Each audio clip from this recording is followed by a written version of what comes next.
The headline says one thing, the court record says another, and in between there's a moment that happened before any official complaint was filed, a moment that could change how this entire situation is understood.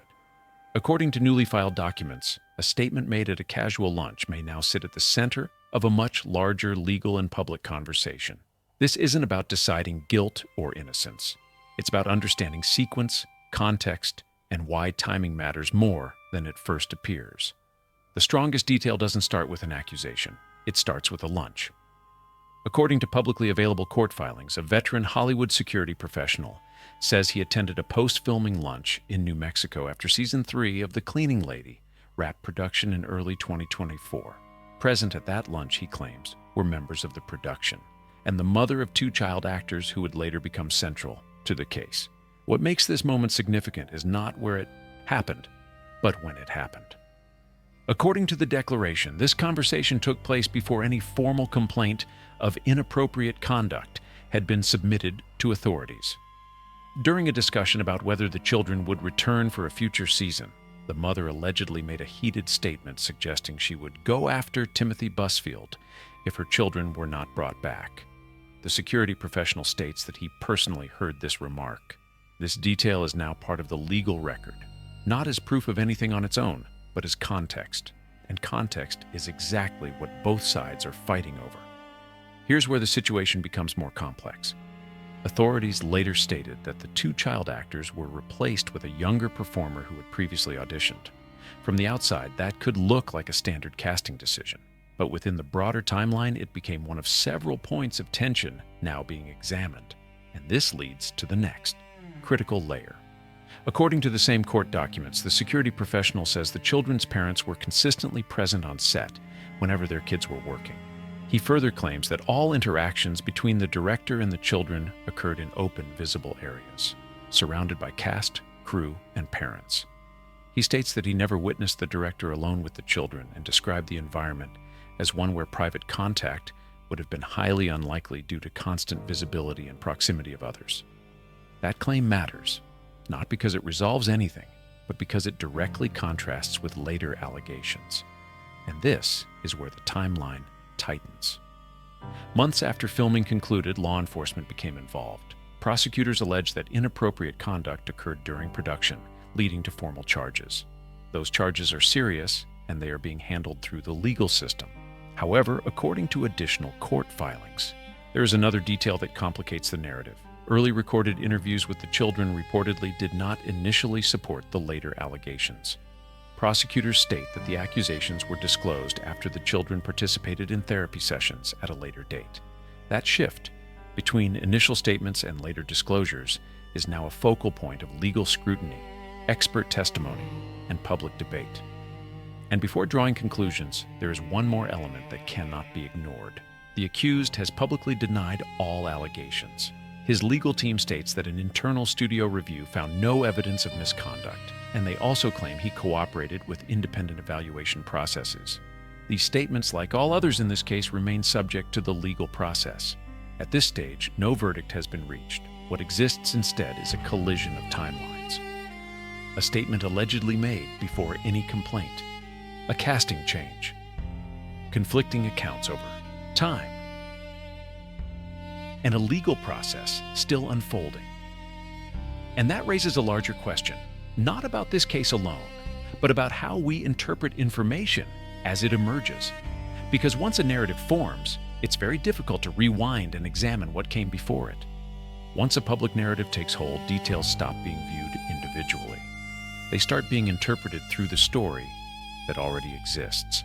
And that's why the next phase of this case has become less about a single allegation and more about how evidence, memory, and process interact over time. According to prosecutors, the accusations became formal after therapy sessions that took place more than a year after filming ended. This is not presented as unusual, but it is significant. In legal context, delayed disclosure is examined carefully, especially when earlier recorded statements reportedly reflected a different account. Court documents indicate that audio interviews conducted months earlier did not include allegations of inappropriate contact. Prosecutors argue that the later disclosures provided clarity. The defense, however, argues that the change itself must be examined. This is where expert interpretation enters the picture. In cases involving minors, professionals often emphasize that memory, suggestion, environment, and questioning methods all play a role in how events are recalled and described. Courts typically rely on trained specialists to assess these factors, rather than assuming intent or accuracy in any single direction. And that brings us back to the people who were physically present. According to the sworn declaration of the security professional, the set environment was structured, monitored, and crowded. He claims parents were consistently nearby and that interactions were visible to others at all times. He also states that he observed the children's father encouraging friendly behavior, including hugs toward people on set, something he says occurred openly and without concern at the time. This detail is not included to assign blame or intent. It's included because it illustrates how behaviors that are perceived as ordinary in one moment can later be reinterpreted under entirely different circumstances. That reinterpretation is now at the center of the legal dispute. From the prosecution's perspective, the focus is on the later disclosures and the responsibility to act once allegations are made. From the defense's perspective, the focus is on the earlier statements, the setting, and the claim that there was no opportunity for misconduct to occur unnoticed. Both sides are presenting their version of events within the framework of the law, and then there is the public response. When news broke that the accused had surrendered to authorities following the issuance of a warrant, coverage intensified. Headlines condensed months and years into a few lines of text. Nuance gave way to urgency. And for many observers, the story appeared settled before the legal process had even begun. But court cases don't move at the speed of headlines. They move through filings, testimony, cross-examination, and evidence, much of which never fits neatly into a single narrative. The defense has stated that their client cooperated with investigators and maintains his denial of all allegations. They also cite internal reviews and evaluations that they say did not support claims of misconduct. These assertions, like all others, will be weighed in court, not online. What's notable is how many elements of this case rely on interpretation rather than physical evidence: conversations, memories, timelines, and perceived intent. That doesn't make the case weaker or stronger. It makes it complex, and complexity rarely survives in public discourse.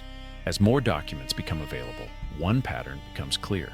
Nearly every major point hinges on when something happened rather than just what is being claimed.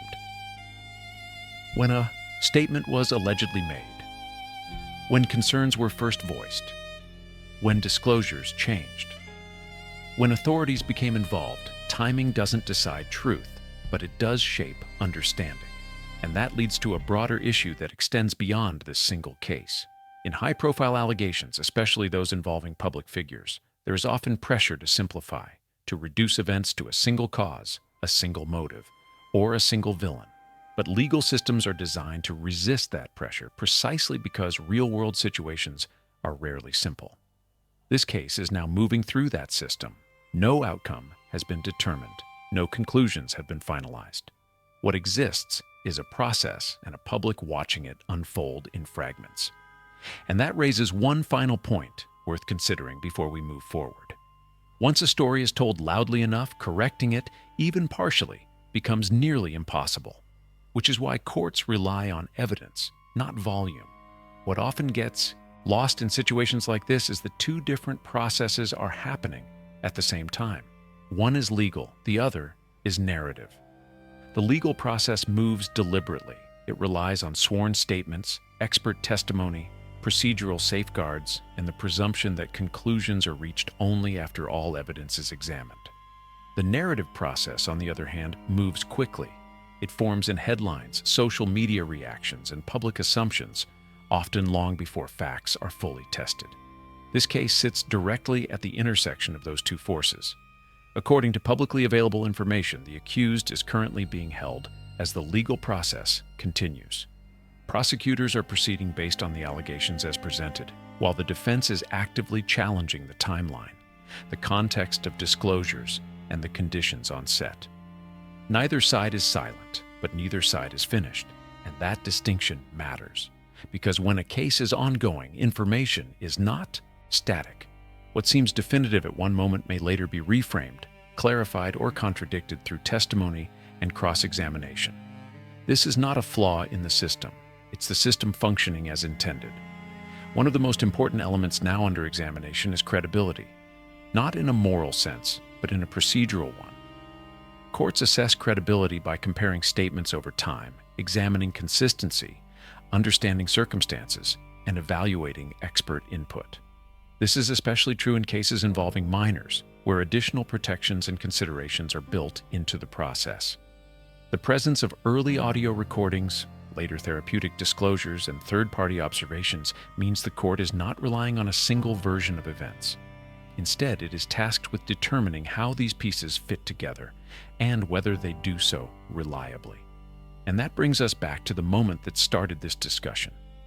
The alleged statement made at that lunch. On its own, it proves nothing. It does not confirm wrongdoing, and it does not disprove allegations. What it does is introduce a question of motive, timing, and emotional context, factors courts often examine when determining how and why events unfold the way they do. Was it frustration over casting decisions? Was it an offhand comment made in anger? Was it unrelated to what came later? Those are not questions for public speculation. They are questions for legal professionals operating within a structured process. And yet, outside that process, the statement has already taken on weight, because people are searching for coherence in a story that is still being written. This is where responsible coverage becomes critical. Reporting what is alleged, what is documented, and what is disputed, without turning uncertainty into certainty, is the difference between informing an audience and influencing it. At this stage, the only confirmed facts are procedural ones. Charges have been filed, defense has been presented, and the court will determine what comes next. Everything else remains subject to examination, which leads to a broader reflection. High-profile cases often create pressure to choose a side immediately. But the legal system is designed to resist that instinct, precisely because early certainty can obscure later truth. Understanding that doesn't mean dismissing allegations. It doesn't mean presuming guilt, and it doesn't mean minimizing seriousness. It means allowing the process to function without shortcuts. As this case continues, more information will emerge, not through speculation, but through filings, hearings, and testimony. Each new development will add context, not necessarily clarity, until the full picture is assembled. The real takeaway here isn't a verdict or a headline. It's a reminder of how complex these situations can be when timing, memory, and public perception collide.